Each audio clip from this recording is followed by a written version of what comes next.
अस्सलाम वालेकुम नाज़रीन। MW न्यूज़ में तव्हांखे भली कार चऊं था। जी जी MW न्यूज़ में ब्रेकिंग न्यूज़ खणी आया आहियूं त नसीरवा मां निकिरल नागनाथ शाख खे पको करण जो कमु शुरू थी वियो आहे।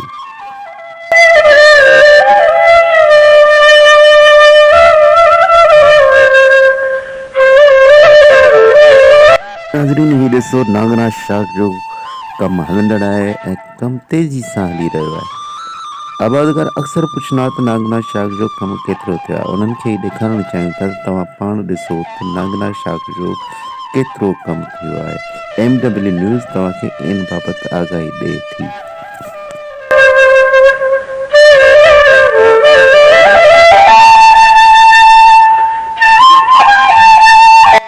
जी नाज़रीन, MW न्यूज़ में तव्हांखे इहा आगाही ॾींदा हलूं त नागनाथ शाख ते जेके कमु कंदड़ मज़दूर आहिनि तोड़े राज़ा उहे मक़ामी न आहिनि। उन्हनि जो तालुक़ु ॿियनि सूबनि सां आहे जीअं हिननि खां गैर मयारी नागनाथ शाख जो कमु वठी सघिजे ऐं आबादकारनि भाइरनि खे गुज़ारिश आहे त इन मामले जी निगरानी कनि।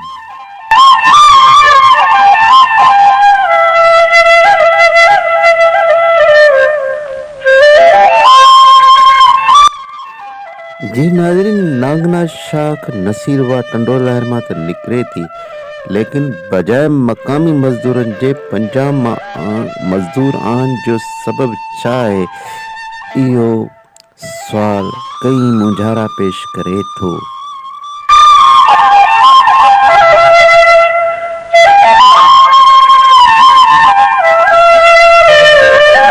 ही नाज़रीन, मतां ईअं त न आहे मक़ामी मज़दूरनि खे इन ई लाइ न खयो वियो हुजे, मतां ही संदसि नाक़िस मटीरियल जो राज़ फाश न करे सघनि। ॿाहिरियां मज़दूर कंहिंसां वास्तो नथो रखे, उन करे उन्हनि खे इन कम में शामिल कयो वियो आहे।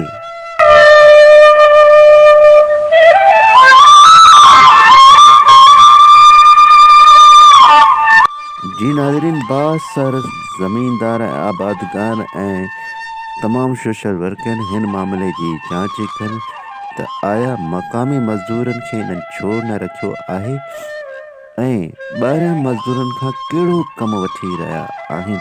ईअं त न आहे त किथे नाक़िस मटीरियल खां शाख जी तइमीर करे आबादकारनि जे फसलनि खे बि नुक़सानु पहुचायो वञे।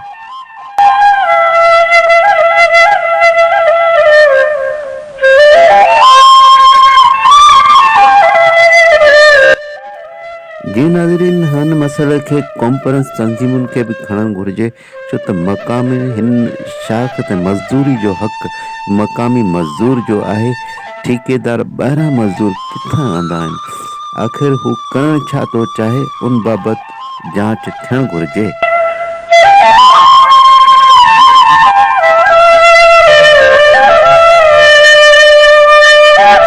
अक्सर माण्हू असां खां इहो सुवाल पुछंदा, तव्हां नुमाइंदा आहियो, सहाफ़ी आहियो, तव्हांखे ख़बर हूंदी त शाख जो कमु कॾहिं मुकमल थींदो ऐं पाणी कॾहिं ईंदो।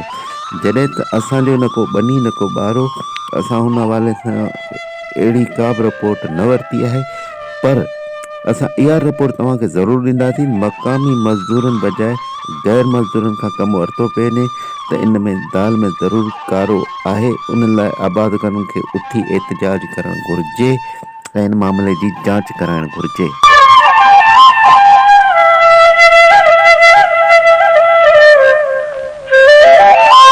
MW न्यूज़ तव्हांखे एतिरी ॼाण ॾिनी ऐं MW न्यूज़ टीम खे इजाज़त ॾींदा। MW न्यूज़ चैनल खे सब्सक्राइब करो, बेल आइकन दबायो।